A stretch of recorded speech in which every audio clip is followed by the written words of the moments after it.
They jump from the sky to end the war. A week later, less than half of the 10,000 returned alive. September 17th, 1944. Sunday morning. A spectacle the world has never seen unfolds over the Dutch fields. The sky is blackened by aircraft, hundreds of C-47 transports, gliders, and fighter escorts. The roar of their engines can be heard dozens of kilometers away. Local residents run out of their houses, look up, and freeze. At first, they think it's a German air raid, but then parachutes begin to open. Thousands of them. White, green, camouflage. They slowly descend to the ground, like giant dandelions blown by the wind. The Dutch are crying with joy. They are taking out hidden orange flags, the color of the Dutch royal house, banned by the occupiers. Women are running to meet the paratroopers with flowers and jugs of milk. Children are shouting the only words they know in English: welcome, thank you. It seems that liberation has finally arrived, that 4 years of nightmare are over. The paratroopers land confidently. They are the elite of the Allied forces, the British 1st Airborne Division, the American 82nd and 101st Divisions. They have undergone a rigorous selection process, months of training, and jumps over Normandy. They know their business. Officers quickly assemble their units, soldiers unload weapons from containers, and equipment is unloaded from gliders. Everything is going according to plan. The first reports are optimistic. Losses are minimal, resistance is light, and objectives are being achieved. Euphoria reigns at Allied Command Headquarters. Field Marshal Bernard Montgomery, the architect of this operation, is confident of success. General Eisenhower has given the go-ahead. Military analysts predict that if all goes smoothly, in 2 weeks, Allied tanks will be in the Ruhr, the industrial heart of Germany. And from there, Berlin is just a stone's throw away. The soldiers really can celebrate Christmas at home. The war will end in 1944. But already in these first hours, while the Dutch embrace their liberators and the paratroopers deploy field radios, something goes wrong. Radio communications are terrible. Signals are jammed. Frequencies overlap. Commanders can't communicate with each other. Reports on progress are delayed or don't arrive at all. But no one panics. This is a paratrooper. Chaos is inevitable in the first hours. The main thing is that the men are on the ground, and the main targets are under control. However, there is one problem, still hidden from most of the soldiers. A problem that, in a few days, will turn this operation into a bloodbath. Somewhere in the forests near Arnhem, just a few kilometers from the British paratroopers' landing zones, are 2 German divisions. Not infantry units of old men and teenagers, not the demoralized remnants of defeated units. No. Those are the 9th and 10th SS Panzer Divisions, battle-hardened elite units, pulled back to rest and reform after the brutal fighting in France. They have tanks, armored personnel carriers, artillery, and commanders who understand perfectly well what's going on. The Germans haven't lost their nerve. They're already advancing toward the bridges. They're already preparing ambushes. They're already calling in reinforcements from neighboring garrisons. And the British paratroopers, tasked with capturing the main bridge over the Rhine at Arnhem, the key to the entire operation, are marching toward it on foot. Because the landing zones they chose were too far away. 8 kilometers through enemy territory, no tanks, no artillery, with light small arms and whatever they could drop in containers. And while they walk through the Dutch streets, greeted by locals, smiling and waving to children, German tanks are already taking up positions around the bridge. Machine gun crews are digging in inside houses. Snipers are climbing into attics. The trap is sprung. But no one knows about this yet. The first day of Operation Market Garden ends with reports of success. The soldiers set up camp, eat rations, and joke among themselves. Some even write letters home, saying, "We'll be back soon, the war is winding down." Officers study maps and plan tomorrow's actions. Airplanes hum overhead. The second wave of troops is approaching. Supplies are being dropped. No one yet understands that they have just jumped into a trap. That in 9 days these fields will be drenched in the blood of tens of thousands of people. That the bridge at Arnhem will become a symbol of one of the greatest military disasters of the Allies. That of the 10,000 British paratroopers, only 2,000 will return, exhausted, wounded, having swum across the river under cover of night, leaving their comrades to die in the burning ruins. It was an operation that should have ended the war. Instead, it demonstrated that even the most powerful army in the world can make a fatal mistake, and pay for it with the lives of its best soldiers. Why did this happen? What went wrong? Who is to blame for this disaster? Now we'll analyze the entire operation, minute by minute, from the moment the plan was hatched to the last shot. And you'll understand why Arnhem is called a bridge too far. It's the summer of 1944. Europe is burning. Just 3 months ago, Allied forces landed in Normandy, and the German defenses collapsed faster than anyone could have expected. The Germans have lost control of France. Their armies are retreating in panic, abandoning tanks, trucks, and artillery. Wherever Allied troops appear, the local population greets them as liberators. And this isn't propaganda, it's genuine joy. After 4 years of occupation, 4 years of hunger and fear, people see the Americans and British as saviors. Euphoria bordering on madness reigns in Allied headquarters. Generals begin to talk about how the war will end sooner than expected. Not in 1945, not in the summer of 1945, but at the end of 1944. Before Christmas. Victory in Europe, and then the full deployment of forces against Japan in the Pacific will be possible. Strategists at the top of the command believe the German army is morally broken, that it is no longer capable of organized resistance, that one powerful blow would be enough for the entire German front to collapse. The command refuses to hear that the enemy can put up serious resistance. They refuse to hear about the remnants of fanatical SS, about the mobilization of civilians, about the German capacity for organization and tenacity. Field Marshal Bernard Montgomery, a thin, nervous Briton with icy eyes, proposes a plan that seems brilliant in the atmosphere of general euphoria. Montgomery is known for his caution, his calculation, his punctuality. But this time, he proposed something completely contrary to his character, a grand, risky, daring plan. Its essence is ingeniously simple. Instead of slowly and methodically fighting its way through France, liberating each city, a monstrous strike must be launched at a point that will lead to the destruction of the entire German defense. The largest airborne assault in history must be carried out. A series of key bridges over canals and rivers in the Netherlands must be captured, and then a land corridor must be created through which British tanks can break through directly to the Rhine and cross it. If this succeeds, the German front in the Netherlands and Belgium will simply collapse. The Allies will bypass the Siegfried Line, Germany's main defense.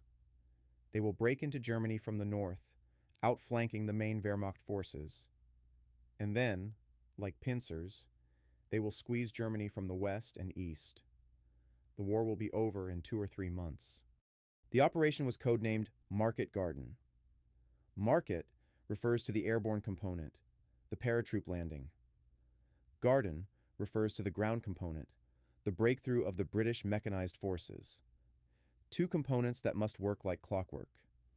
The paratroopers seize bridges and hold them until the tanks arrive.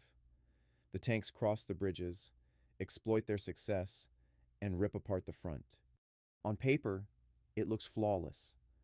Everything is thought out. Breakthrough routes are defined. Targets are allocated. Resources are allocated. Enormous resources.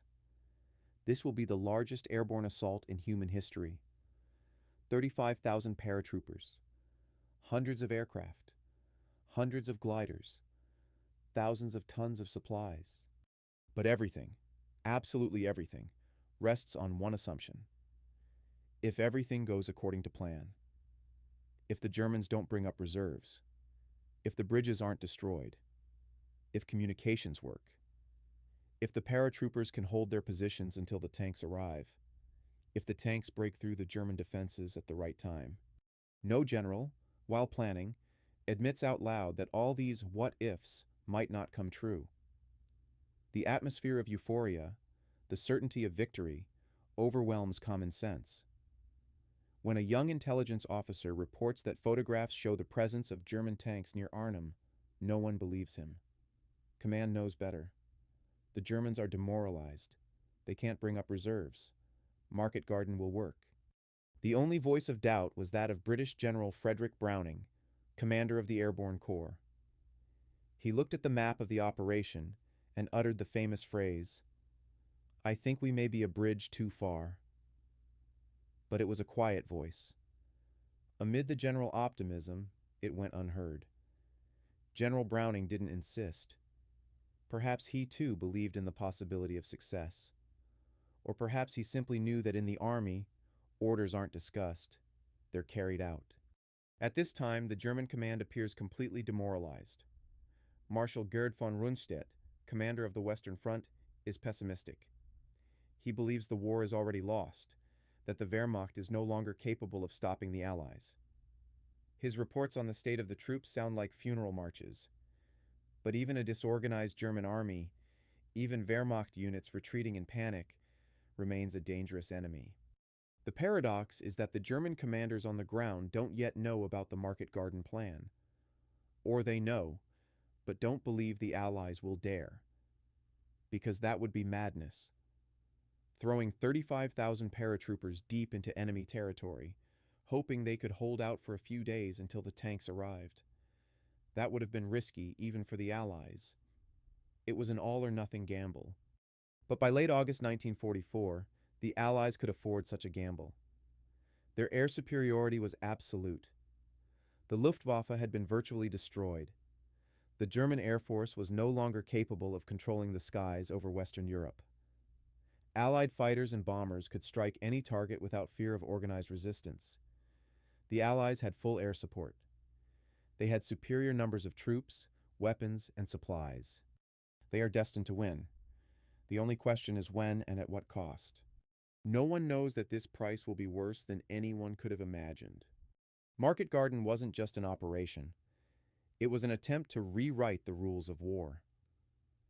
Two British generals, Montgomery and Browning, asked themselves, what if air power were used not simply to support ground troops, but as a tool for creating new fronts deep behind enemy lines?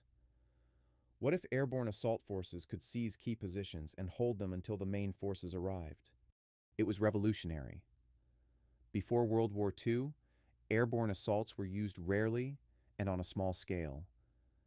The Germans used them to capture Crete, but it was a disaster. The paratroopers suffered so many losses that Hitler banned operations of that scale. But by 1944, the situation had changed. New aircraft appeared, the C-47 Skytrain transport, which could carry full companies of armed paratroopers. Gliders appeared, huge engineless vehicles that could deliver light artillery, anti-tank rifles, and ammunition to the front lines. The Allies believed that technology had changed the equation of war, that a massive airborne assault with full air support could achieve what conventional artillery had failed to do, that it was possible to simply seize enemy territory from the air. The plan was divided into two stages, two parts of the operation, hence the names Market and Garden. Market was an airborne unit. Its mission was simple in theory, but hellishly complex in practice. The British 1st Airborne Division, commanded by General Roy Urquhart, was to land near Arnhem and seize the main bridge over the Rhine. This was the most important bridge on the entire route. All other bridges and crossings were canals and small rivers. But the Rhine was a true water barrier, a mighty river dividing the Netherlands and Germany. If the British capture the Arnhem Bridge, the Allies will have a huge opportunity. Tanks will be able to cross the Rhine and pour into Germany. The German flank will be up in the air. A direct route to the Ruhr, the industrial heart of the Reich, will be secured. But Arnhem is 80 kilometers from the front line. That was very far. too far for a conventional offensive. So it was necessary to capture not just one bridge, but a whole chain. The American 101st Airborne Division, commanded by General Maxwell Taylor, was to land near the Dutch city of Eindhoven and hold bridges in the area south of it. 3 bridges in the Sun area and 1 in the Veal area were to remain intact. The American 82nd Division, commanded by General James Gavin, was tasked with capturing the bridges near Nijmegen. The main bridge over the Meuse, a massive steel structure, was a strategic location. Finally, auxiliary units were to capture and hold airfields and positions around the landing zones, providing protection against German counterattacks until the main forces arrived.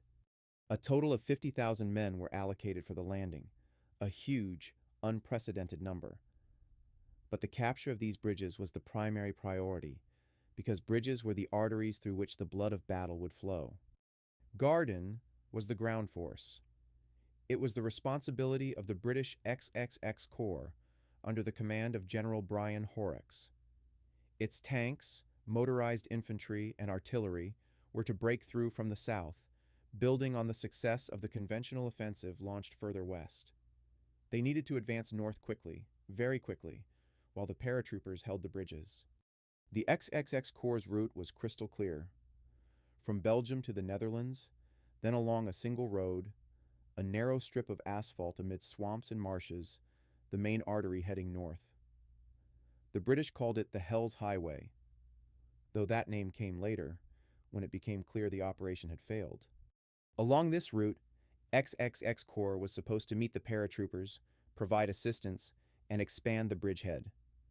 Then, together, they would move north toward the Rhine and Arnhem. According to the plan, this would all take a few days. If everything went perfectly, the Allies could be in Germany within a week, building on their success deep into the Reichstag. But this plan hinged on several key assumptions. First, the Germans wouldn't be able to quickly bring up reserves to the Arnhem area. Second, ground resistance would be weak and demoralized. Third, the weather would be good.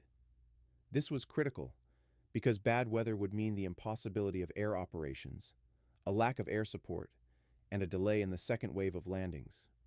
The fourth assumption was the most dangerous. Radio communications between the paratroopers and headquarters, between the airborne units, and between the airborne and ground forces would work perfectly. But it was precisely this assumption that was the most vulnerable. Radio communications in combat are always a problem. Interference, jamming, equipment damage, simple technical failure. And if radio communications fail, coordination will collapse. Fifth assumption. The British paratroopers would be able to hold the Arnhem Bridge for up to 4 days. 4 days was the maximum the command considered acceptable. 4 days until the tanks arrived. 4 days of fighting with the local German garrisons, which the command considered small and demoralized. If even one of these assumptions had proven incorrect, the entire operation would have collapsed like a house of cards. All of these assumptions were logical amid the general euphoria of victory. They all seemed reasonable in late August 1944, when the German front was crumbling, when it seemed the enemy had been finally broken. But war isn't mathematics, where everything can be calculated. War is a clash of 2 wills, 2 intellects, 2 armies, each trying to anticipate the enemy's moves and counterattack. And here the Germans demonstrated that very capacity for improvisation that the Allies had so underestimated. When it became clear that a major operation was being prepared, the German command didn't panic. On the contrary, they began preparing. They began moving troops, preparing defenses, and preparing counterattacks. The Germans didn't know exactly where the landing would take place, but they knew it would be in the Netherlands, because the logic of war pointed in that direction. And they began amassing troops in that area. 2 SS Panzer divisions, the 9th Hohenstaufen and the 10th Frundsberg, that were reforming near Arnhem, remained there. No one ordered them to leave. They remained precisely where the British paratroopers were supposed to land. No one could have foreseen such a twist of fate. It was a disaster that was already predetermined the moment the order to carry out the operation was signed. It's dawn on September 17th, 1944. The airfields of England are still plunged in darkness, but the engines are already humming. The floodlights on the taxiways are already shining. The planes are already taxiing out, one after another, a long column of heavy C-47 Skytrain transports, their bellies bulging with hatches through which hundreds of paratroopers can jump. Columns of armed men march across the airfields. They walk silently. Most have tense, focused faces. This is the 1st British Airborne Division, the cream of the British Army, its elite. They have trained for months. They know what lies ahead. They know they may not return. But they go because it is their duty, because it is an order, because this is war. It's the same at American bases. The American 82nd and 101st Divisions are preparing to jump. The paratroopers are pulling out personal letters, letters home, the last letters they write to their wives, mothers, and fiancés. Some are praying, some are singing, some are simply sitting and staring into space, mentally replaying what will happen in a few hours. It's 9 in the morning. The first wave, 3,000 paratroopers in 70 transports, takes off. Bombers follow.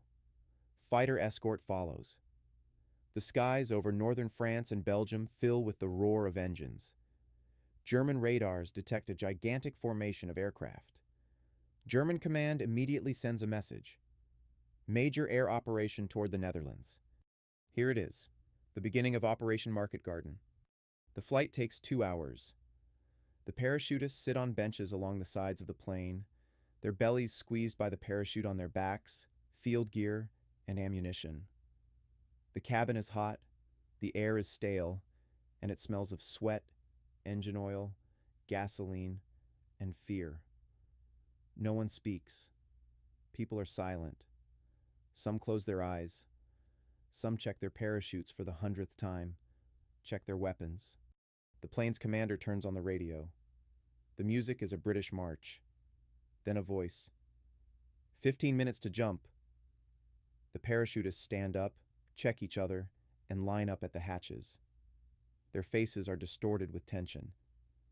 These are the same people who went through the hell of Normandy, who saw death, who are accustomed to combat, and they are afraid, because a parachute jump over enemy territory never ceases to be terrifying. 2 minutes. The hatch opens. The wind rushes into the cabin, a cold September wind at an altitude of 1,200 meters. The land below is visible. Green Dutch fields, Dutch villages, roads, canals. Went. The first parachutist jumps. Then comes the second, the third, the fourth. They fall into the void, fall into war, and their parachutes open, and they slowly descend to the ground. And below, the Germans are waiting for them. This happens simultaneously in hundreds of aircraft. 70 planes drop paratroopers, then 100 gliders, towed by cables. The gliders carry light artillery, anti-tank rifles, ammunition, commanders, and specialists. The gliders land hard, often breaking on impact, but there are plenty of people inside. They jump out, draw their weapons, and form battle formations. And then, the sky over the Dutch fields turns white with parachutes. Thousands of parachutes, tens of thousands. It looks like a miracle. The locals, the Dutch, run out of their houses, looking at the sky. Many are crying. After 4 years of occupation, 4 years of the nightmare of the Nazi regime, they suddenly see this.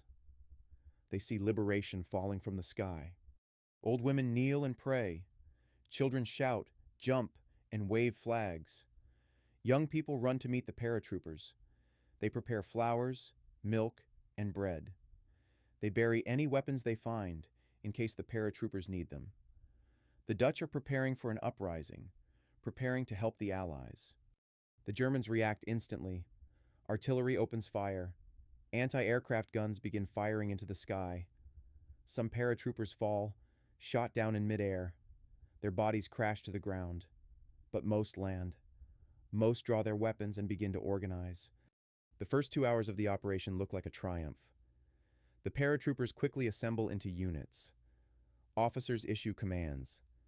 The men navigate using maps. Where necessary, they dig positions. Where necessary, they occupy houses. The initial clashes with the Germans go in the paratroopers' favor. The local garrisons are demoralized, outnumbered, and quickly retreat. Near Eindhoven, the American 101st Division quickly seizes the first positions. Bridges over canals are either captured or their destruction is prevented by a decisive blow at the right moment. It works. It really works. The American 82nd Division also appears to be successful near Nijmegen. The bridges are in Allied hands. The Germans are retreating in disarray. But near Arnhem, a completely different story begins. The British 1st Division, commanded by General Roy Urquhart, landed at positions well removed from the city. The landing zones were chosen to reduce the risk of the paratroopers coming under fire. But this meant the paratroopers had to walk 8 kilometers to the main bridge in Arnhem, 8 kilometers through enemy territory. The commanders quickly assemble their units and head toward the city. The roads are narrow, Dutch country roads, surrounded by hedgerows. The paratroopers are on guard, weapons at the ready, but so far they haven't encountered any serious resistance. They encounter local residents who give them milk, pieces of bread, and show them the way. General Urquhart rides in a jeep behind the advance units. He's young, energetic, confident. He believes the operation will go according to plan, that his men will capture the bridge and hold it for several days until the tanks arrive, that in a week it will all be over. But at this moment, while the British paratroopers are heading towards Arnhem, German tank crews are already preparing to meet them. 2 German SS Panzer divisions, which were reforming and resting near Arnhem, receive orders. They are ordered to mobilize, assemble, and prepare for battle. The division commanders understand what has happened. They realize that a massive Allied landing force has landed on top of them. If they don't stop the paratroopers in the next few hours, the Allies will capture the Arnhem Bridge, and the entire German defense in the Netherlands will collapse. They begin hastily pulling tanks out of the repair shops. Tiger and Panther tanks, fearsome machines, armed with 88mm guns capable of penetrating the armor of any Allied tank from a kilometer away. They begin moving toward Arnhem. The first day of the operation ends at dusk. Most of the Allies believe everything is going well, maybe even better than expected. Optimistic reports are coming in everywhere. Casualties are lower than expected. The bridges have been captured. Resistance has been crushed. But near Arnhem, the British paratroopers spend the night with the feeling that something is wrong, that somewhere out there, in the darkness, the enemy is preparing, that tomorrow will bring something completely different from what they expected. And they're right. Tomorrow hell begins. The British Command's headquarters maps had everything. Every road, every village, every building in the Arnhem area was marked. The Allies had aerial reconnaissance, which came from photographs taken by strategic reconnaissance aircraft flying at speeds of over 500 kilometers per hour and at an altitude of 9,000 meters. Even individual trucks could be seen in these photographs. And it was in these photographs that 2 German tank divisions were clearly visible: the 9th SS Panzer Division Hohenstaufen and the 10th SS Panzer Division Frundsberg. They were stationed near Arnhem, practically right on the landing zones of the British paratroopers. Tanks, armored personnel carriers, trucks, tents. It was visible. It was documented. It was on the command desk. A young British intelligence officer, his name was Brian Urquhart, he was a reconnaissance officer at the 1st Airborne Division headquarters, calls the division's commander, General Roy Urquhart, to a meeting. 2 Urquharts, but completely unrelated. Brian shows the general these photographs, shows the tanks, shows the German positions. General, there are tanks near Arnhem, 2 divisions. These are combat vehicles, and they are dangerous for our paratroopers. General Roy Urquhart looks at the photographs. His face is tense, but he says, "Young man, I know what you see in these photographs. But command believes these troops are demoralized, that they are incapable of organized resistance. The operation has been approved at the highest level. We are moving forward. Brian Urquhart would later write about his conversation with the general. He would be called the voice of reason no one heard, because he was right. Right in his concerns. Right that these tanks would be a problem. But this is not the only voice of doubt that has been ignored. General Frederick Browning, commander of the British Airborne Corps, and the same general who coined the phrase "a bridge too far," was also worried. He studied the plan, looked at the distances, the time needed to capture the bridges, and the time it would take for tanks to reach Arnhem. The math was simple. 4 days. If the tanks didn't arrive in Arnhem within 4 days, the paratroopers wouldn't be able to hold their position. 4 days of fighting against fortified German positions was the maximum that these men could manage without reserves, without fresh troops, without adequate logistical support. But there was another problem: radio communications. The radios given to the British paratroopers didn't work as planned. They were susceptible to interference. They didn't penetrate hills. They didn't provide reliable communication over long distances. This meant that if the paratroopers near Arnhem were surrounded, if the Germans broke communications, headquarters would have no idea what was happening to General Urquhart, what was happening on the bridge, what was happening to his men. Radio communications engineers knew this. They talked about it. But in the atmosphere of euphoria, in the atmosphere of the operation has been approved at the highest level, these voices fell on deaf ears. The command knew about these problems. Montgomery, Browning, Urquhart, they all knew. But they all decided to move on.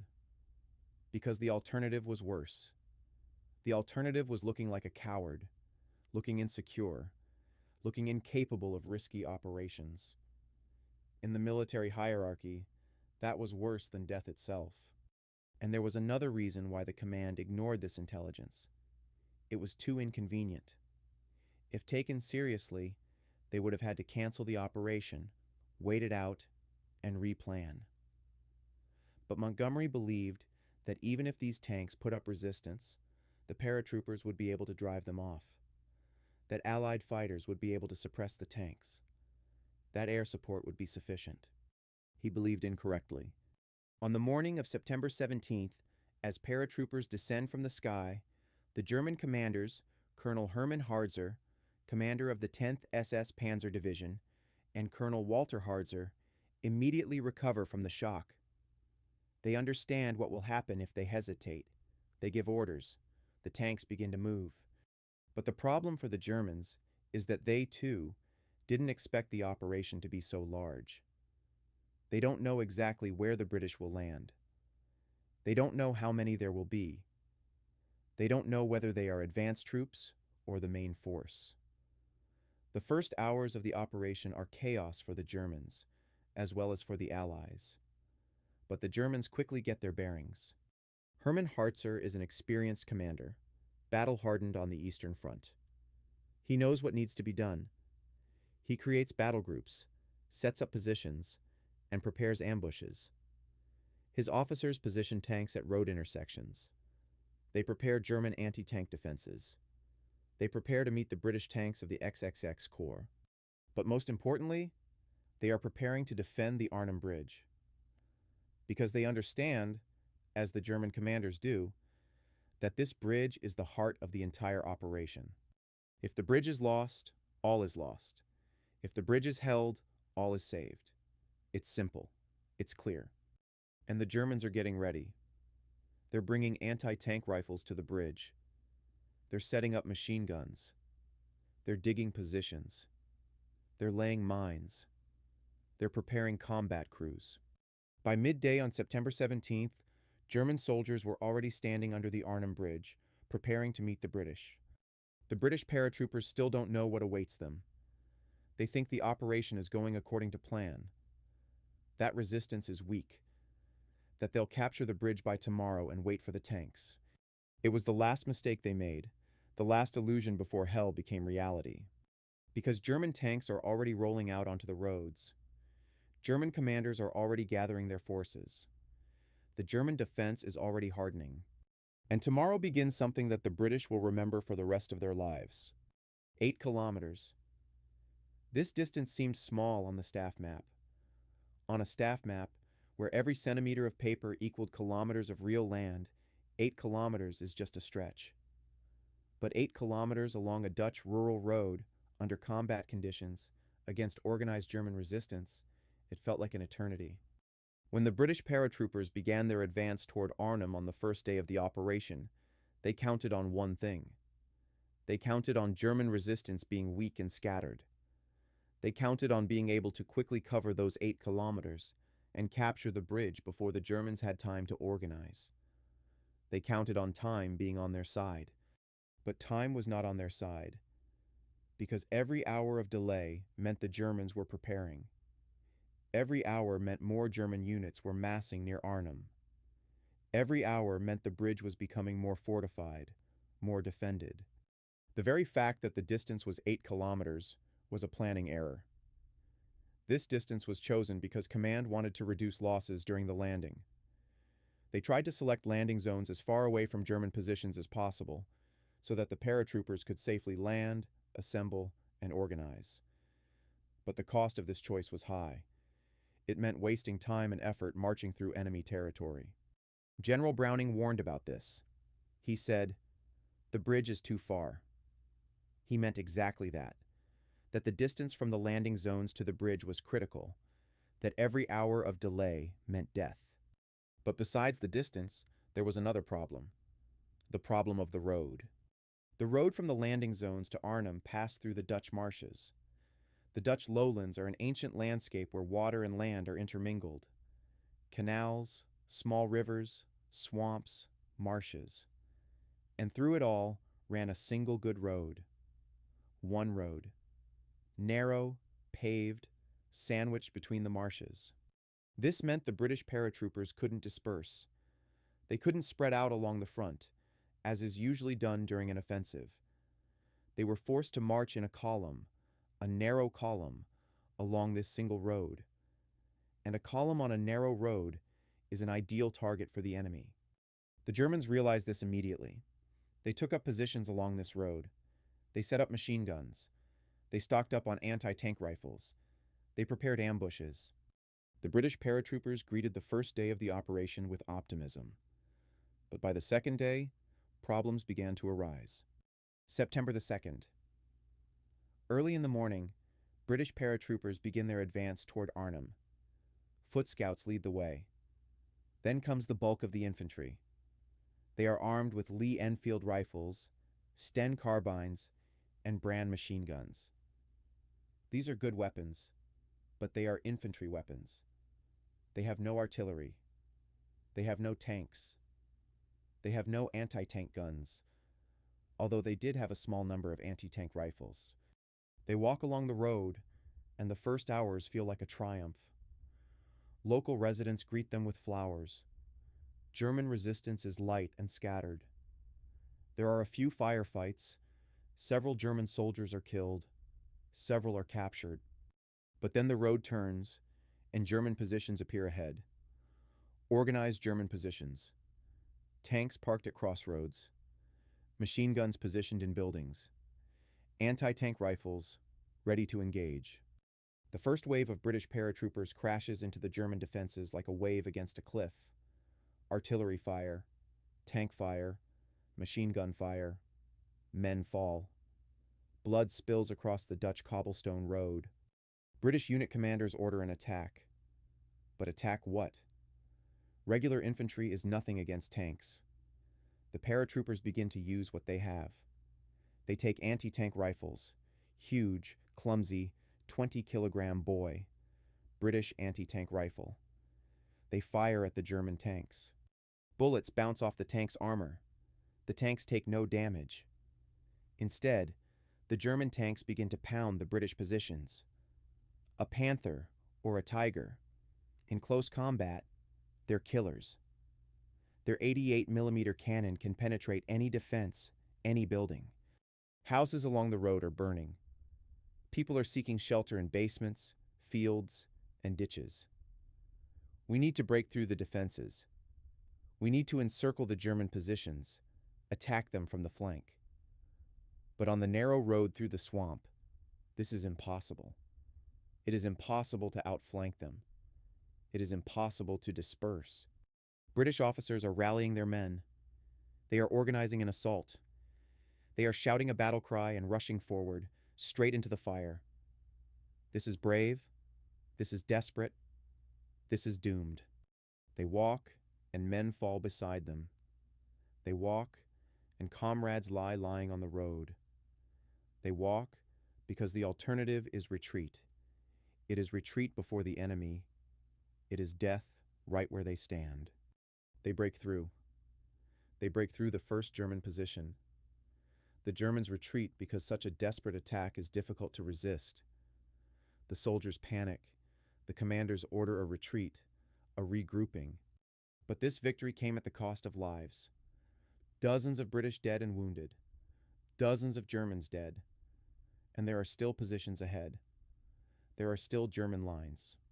The process repeats, and repeats, and repeats.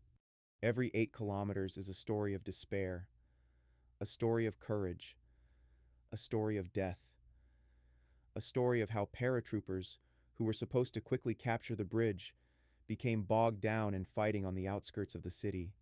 And at Arnhem, the Germans have more and more time to fortify the bridge, more time to concentrate their troops, more time to prepare.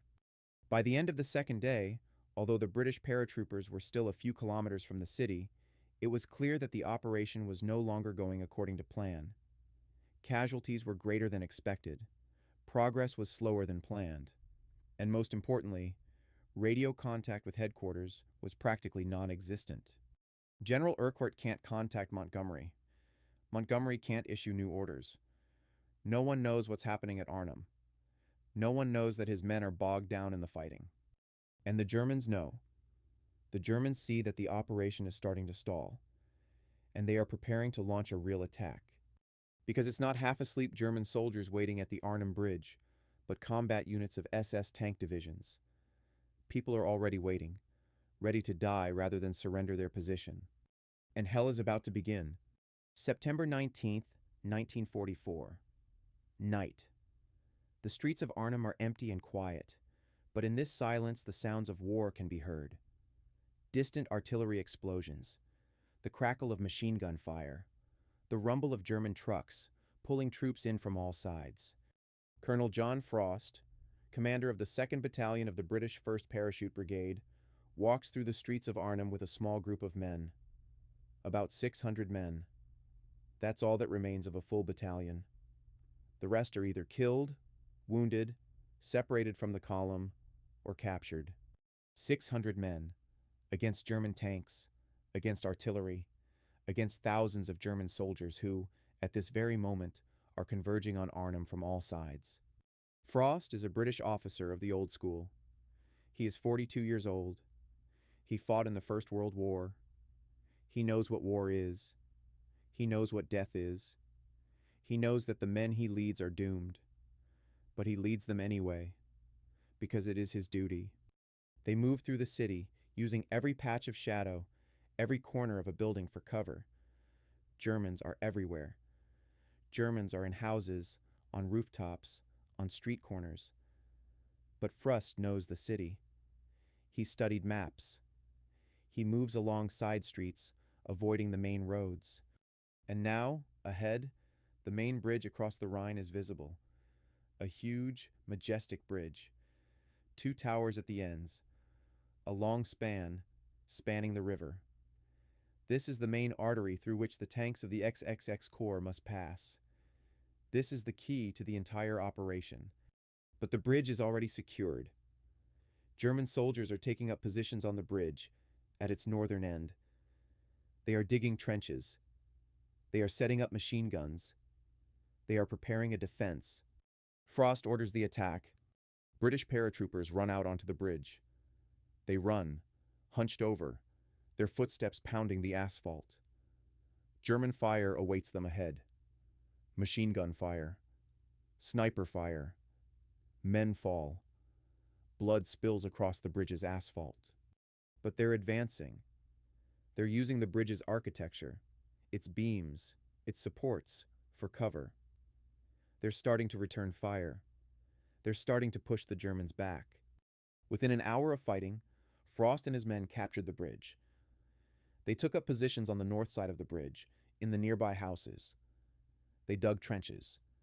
They prepared their defenses.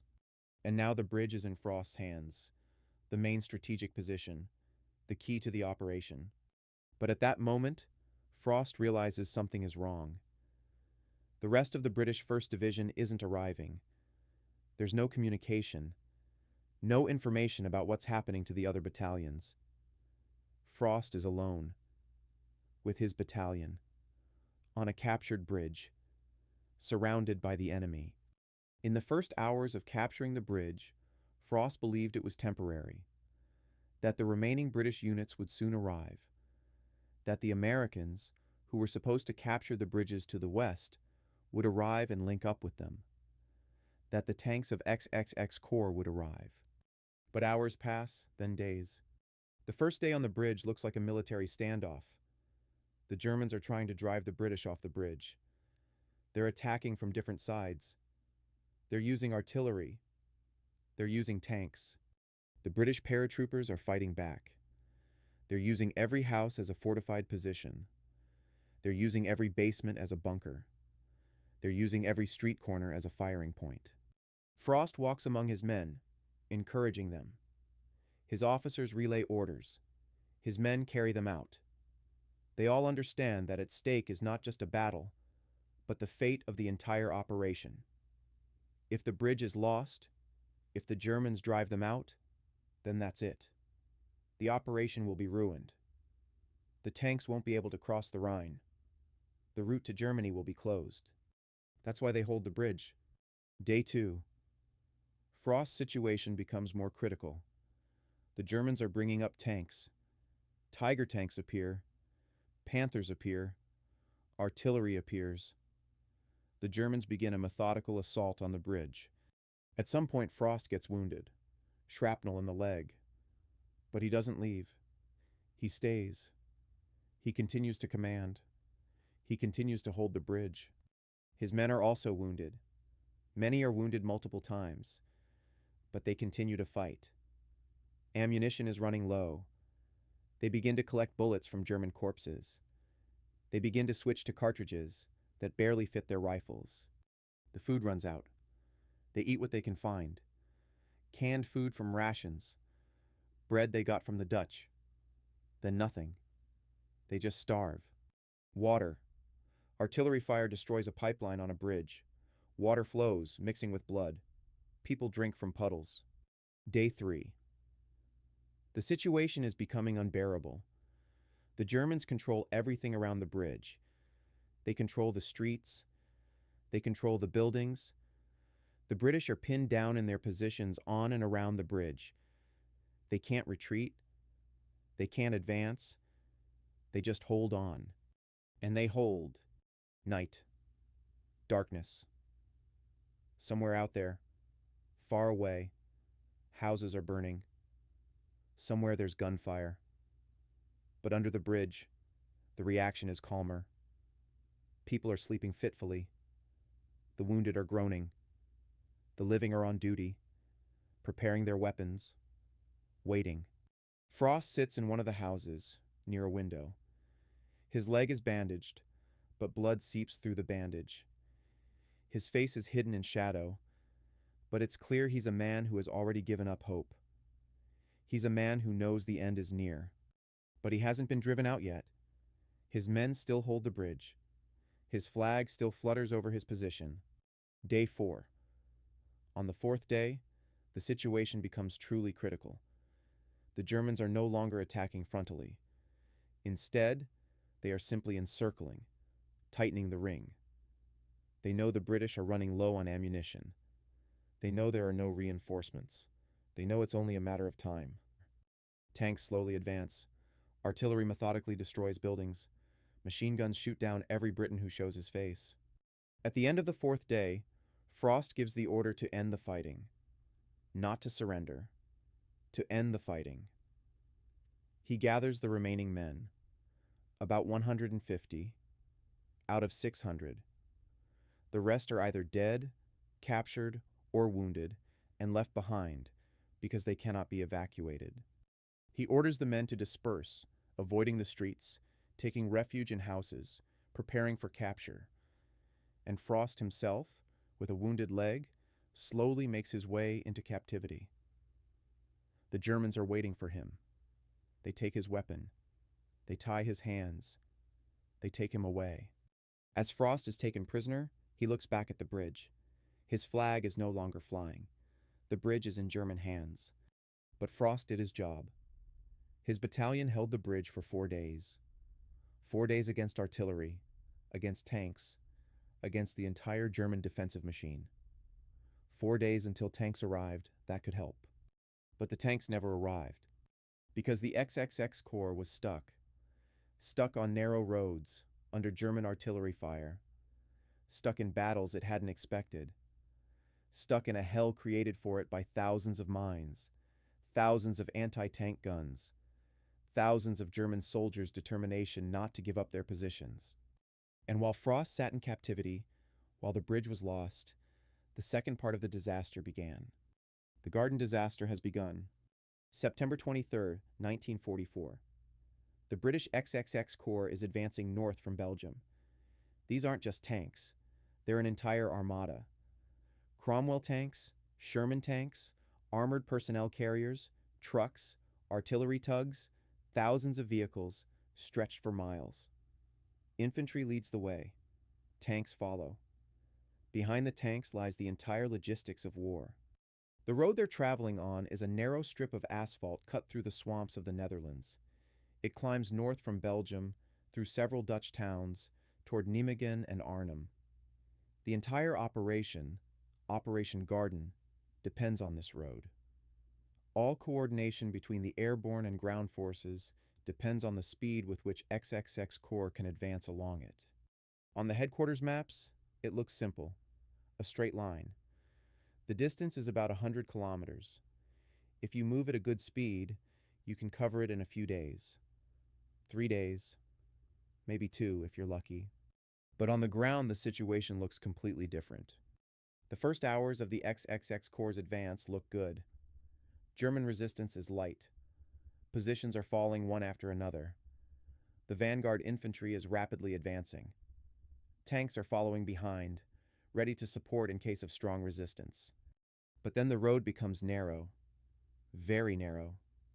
Not just narrow, but critically narrow. Barely wide enough to allow a single tank through. On either side are swamps. If a tank veers off the road, it will drown. This means the tanks can't disperse. They're forced to move in a column, one behind the other, and a column on a narrow road is an ideal target. An ideal target for anti-tank weapons, artillery, and aircraft. The Germans understand this. They're placing anti-tank rifles along the road. They're deploying artillery. They're preparing ambushes. They understand that tanks will be forced to use this road, and they're preparing a reception for them. The second wave of German resistance began on the approaches to Nijmegen. The main bridge over the Meuse is a strategic position. The American 82nd Division was supposed to capture this bridge. They captured it. But the Germans had time to prepare. They were preparing a counterattack. XXX Corps must cross this bridge. It must quickly cross to the northern side and continue moving toward Arnhem. But the German positions on the northern side are strong.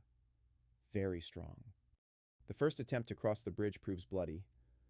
British tanks approach the bridge and are met with artillery fire, anti-tank rifles, mines. The tanks begin to burn. Smoke billows from the hatches. The tank crews jump out, burning alive. British infantrymen attempt to storm the bridge on foot. They flee across the bridge, and the Germans mow them down with machine gun fire. Corpses fall from the bridge into the river. The river turns red with blood. Within a few hours, the XXX Corps lost dozens of tanks and hundreds of men. But the Germans still controlled the bridge on the northern side. Then the order comes to ford the river. Somewhere upstream, there's a ford where the river can be waded. The tanks begin to retreat, moving to the side. The infantrymen walk toward the ford. The ford is under a meter of water. The tank crews jump in, holding their rifles above their heads. The water is cold. They're suffocating. The tanks move slowly across the ford, periodically getting stuck in the mud, and are barely able to extricate themselves. If a tank gets completely stuck, it's impossible to evacuate. It will remain in the river, and the crew will have to swim to safety. But most tanks are crossing. Most people are crossing. A new battle begins on the northern side. XXX Corps is trying to exploit its success, trying to overcome the German defenses, and attempting to quickly advance north toward Arnhem. But progress is terribly slow. Every kilometer costs blood. Every day reveals new German positions.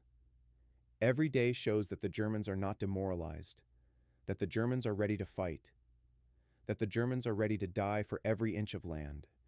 And most importantly, the tanks confirm that the narrow road they arrived on remains their main artery, their main supply route, the main route for ammunition, fuel, and food.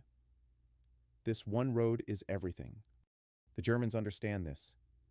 They begin to concentrate their fire on this road. They begin to shell this road with artillery. They begin to mine this road. They begin to carry out night raids, blowing up the road, destroying trucks, cutting off supply lines. The XXX Corps finds itself trapped. It can only move along this one road. But this road is constantly under fire, constantly in danger of being cut off, constantly unreliable. And then there's another problem. The weather. The weather's getting worse. The sky is cloudy. It's starting to rain.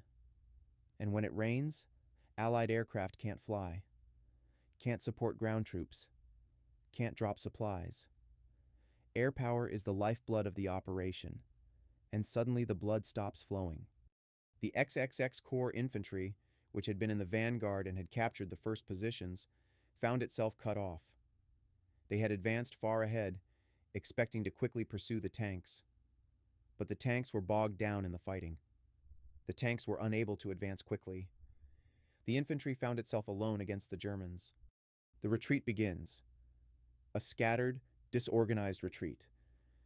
The infantry retreats hastily, leaving behind the wounded, leaving behind the dead. They gather in groups and try to reach the main forces. Many die. By the fourth day of Operation Garden, it's clear it's failed. It's clear the tanks won't be able to quickly break through to Arnhem. It's clear the paratroopers at Arnhem won't receive the support they need. It's clear Operation Market Garden won't go according to plan. Command begins sending desperate orders. Accelerate the advance. Reach Arnhem at any cost. Failure to comply with orders will be considered desertion. But it's impossible to speed things up.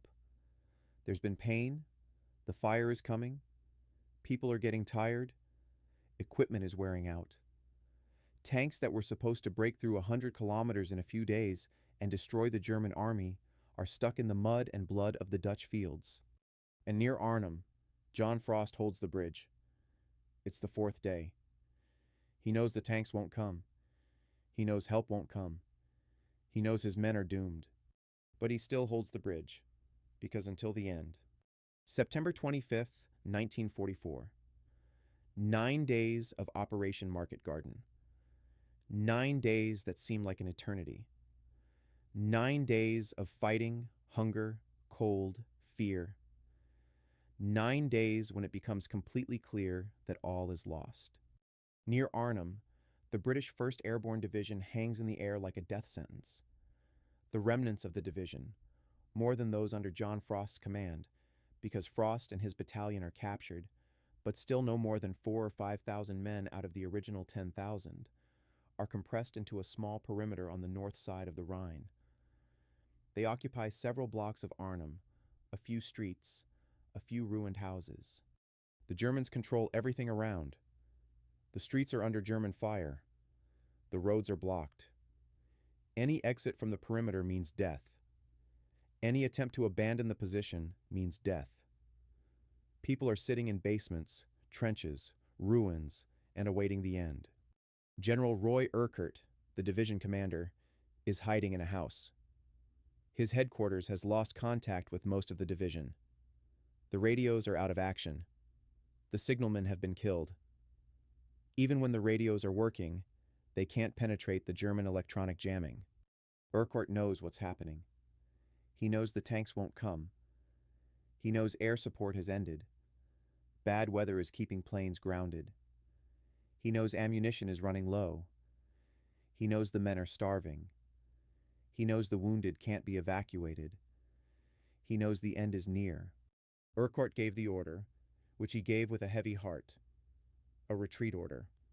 Not a surrender order. A retreat order. The remnants of the division were to retreat across the Rhine, back to the southern side of the river, where the British positions were, where there was at least rudimentary support. This was the only chance to save some part of the division. The night of September 25th. A dark, cold night. The sky is covered with clouds. The moon is hidden. It is raining. A cold, piercing rain. The British paratroopers are starting to gather. They're collecting the wounded. They're taking with them as many weapons as they can carry. They're preparing to retreat. But how can we retreat across the Rhine? There are no bridges. All the bridges are controlled by the Germans or destroyed. Swim? The Rhine is a large river. The current is strong. In the dark of night, without rafts, without pontoons, it would be a massacre. But there are no alternatives. We must retreat across the river, or surrender, or stay and be killed. The British improvise. They find boats, small wooden boats used by local fishermen. They collect sticks, barrels, anything that will float. They gather ropes. They prepare to cross. Do the Germans know what's going on? Maybe. Maybe not. But they're not expecting such a desperate attempt. They expect the British to fight. They expect the British to hold their ground. A nighttime river crossing under the enemy's nose is madness. Absolute madness. But it happens. Starting around midnight, the retreat begins. Small groups of British, 5 to 10 men, emerge from their positions and move toward the riverbank. They walk hunched over, trying not to make a sound. But sounds are still heard. The sound of feet on cobbled streets. The sound of movement. The Germans open fire. Suddenly night turns to day with flares. The night turns white with light. On the riverbank, in the open, the British become visible like targets on a shooting range. German machine guns begin to mow down people. People fall on the shore. People fall in the water. The water turns red. But the British continue. They continue to march. They jump into the boats. They begin to row. The boats move slowly across the river, and German bullets whistle over them, hitting the wood of the boats, hitting the people. People in the water. People are trying to swim across the river, holding their weapons above water. The water is cold. The current is strong. People are carried away. People are drowning. On the other side of the river, on the southern side, where the British positions are, they wait. They wait, holding their breath. They see the light. They see the fire. They see the tragedy unfolding before their eyes. They return fire, trying to suppress the German artillery, but their fire is of little use. The distance is too great. Visibility is poor. They simply fire into the night. The crossing lasts hours. Hours of hell. Hours when people desperately try to save themselves. Hours when thousands die. Hours when those who manage to reach the other side fall out of the boats completely exhausted, without a pulse, with bullets in their backs. By dawn, the crossing is over. Thousands of paratroopers remain on the northern side of the Rhine. Thousands of paratroopers alive because they can no longer cross. Because the Germans control the shore. Because there are no more boats, no more rafts, no more opportunity. On the northern side, the British who didn't manage to cross realize that's it. They throw down their weapons. They raise their hands. They surrender. Of the 10,000 British paratroopers who jumped into the sky on September 19th, about 2,000 made it to the south.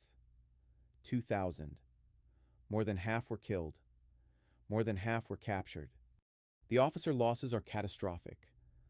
Officers remain with their men to the end. Officers are the last to cross. Many officers remain on the northern side, captured or dead.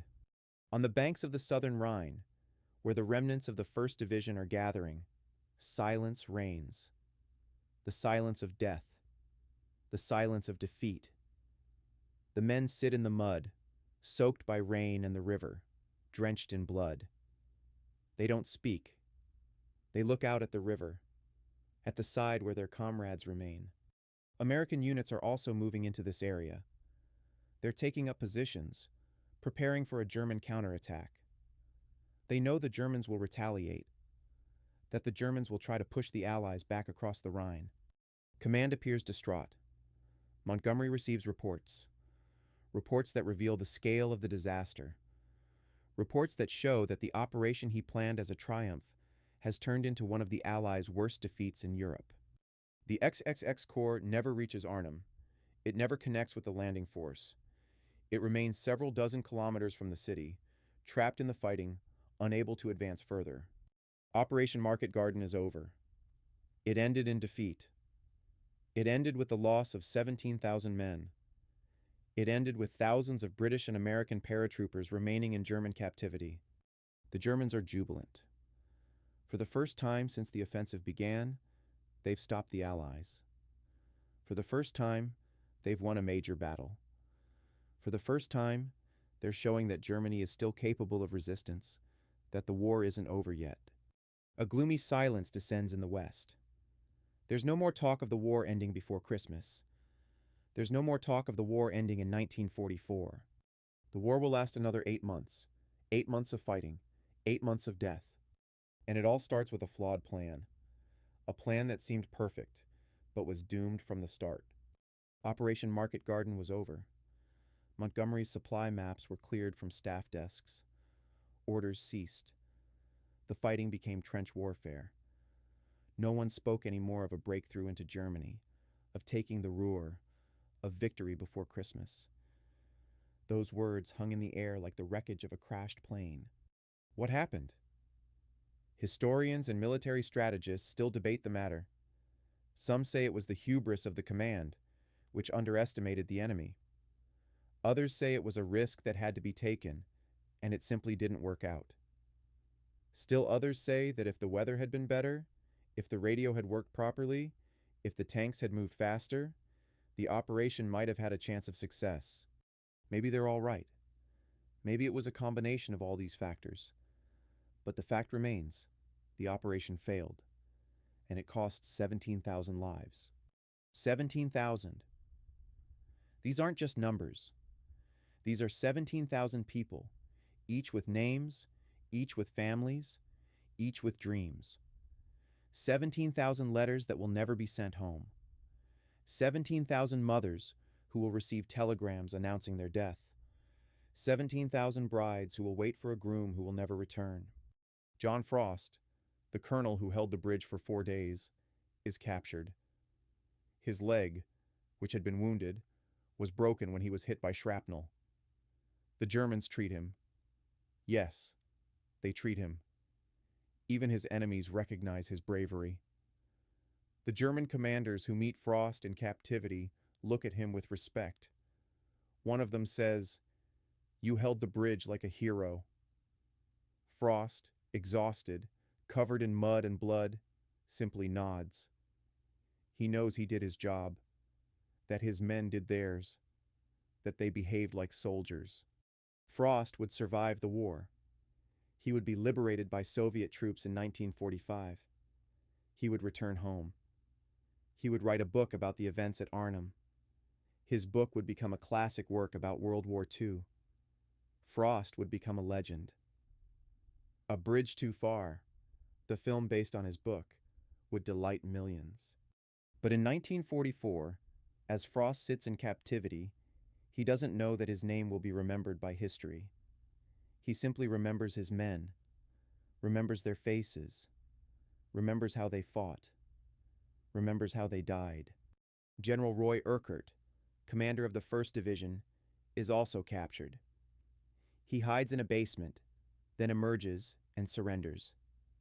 He, too, will survive the war. But the burden of this operation, the burden of responsibility for 7,000 of his men, either killed or captured, will remain with him for the rest of his life. The British 1st Airborne Division, which leaped into the sky as the elite, the best of the best, returns home shattered. Those who cross the Rhine return as heroes. But these are cold heroes. These are heroes who understand that heroism is simply survival. Simply what you do when there are no other options. The American 82nd and 101st Divisions, which captured their bridges and held their positions, suffered fewer losses. But they, too, understand that the operation has failed, that their comrades in Arnhem are left alone against the enemy. That help has not arrived. The British XXX Corps remains dug in several dozen kilometers south of Arnhem. They will remain there for months. In winter, they will be ordered to hold this line. They will be shelled. They will freeze. They will starve along with the starving population of the Netherlands. The Germans? The Germans are declaring Operation Market Garden a great victory. They say they stopped the Allies, that the Third Reich is still alive, that the war isn't over yet. But the Germans know the truth. They know the victory was expensive, that they lost thousands of soldiers, that they couldn't stop the advance forever, that in a few months the Allies will find another way to break through, and Germany will be defeated. But in September 1944, the Germans are triumphant. In September 1944, it seems the war could go on for a long time. What happened to the bridge? The main bridge in Arnhem, the one that started it all? The bridge remained in German hands. The bridge did not provide access to Germany. The bridge was not the key to a quick victory. The bridge simply remained a bridge. A bridge. A symbol of the fact that human plans are just that, plans, which can be dashed against the rocks of reality. But Operation Market Garden left behind more than just a defeat. It left behind lessons. Lessons about the hubris of command. Lessons about underestimating the enemy. Lessons about how even the most powerful army in the world can make a fatal mistake. General Browning, who said, "The bridge is too far," survives and sees he was right. His words become known. His warning becomes legendary. But the recognition of his rightness came too late, at too high a price. Montgomery refuses to admit his mistake. Montgomery claims the operation was 90% successful, that if the weather had been better, if the tanks had moved faster, if the radio had worked, the operation would have been a success. Montgomery remains proud to the end of his life. He will never admit he made a mistake, that his hubris and self-confidence led to the deaths of 17,000 men. But history judges differently. History remembers Market Garden as one of the most daring, most ambitious, and most unsuccessful operations of World War II. History remembers John Frost and his battalion, who held the bridge for 4 days against all odds. History remembers the paratroopers who jumped from the sky hoping to end the war and ended up in hell. And history remembers the main lesson, a lesson that Frost expressed simply after the war when he was asked about the operation. Frost said, "It would be foolish to say it was a victory. We suffered a defeat. Half of my battalion is dead or captured. But it would be unfair not to call it a feat. We did everything we could do. Maybe even more." These are the words of a man who understands the difference between victory and courage, between success and honor, between achieving a goal and attempting it at the cost of one's own life. Operation Market Garden was an attempt to change the course of the war, an attempt to end the war early, an attempt that failed. But the memory of this attempt remains with names, the names of the paratroopers who leaped into the sky, the names of the tank crews who sank into the mud, the names of the officers who commanded the battle to the end, the names of the people who believed it was possible to return home one day early, and for this faith, they paid the ultimate price. A Bridge Too Far remains one of the most tragic and one of the most inspiring stories of World War II. A story about how even in defeat, a person can remain great. A story about how courage and honor are more important than victory and glory. A story that will be remembered by generations of people who will look back on it and understand that war is not just strategy and tactics. War is about people. People who fight. People who die. People who believe that what they do has meaning. And they were right. Their military actions made sense. Even if the operation failed, even if the plan fell apart, their courage left its mark on history. Their names remain eternal.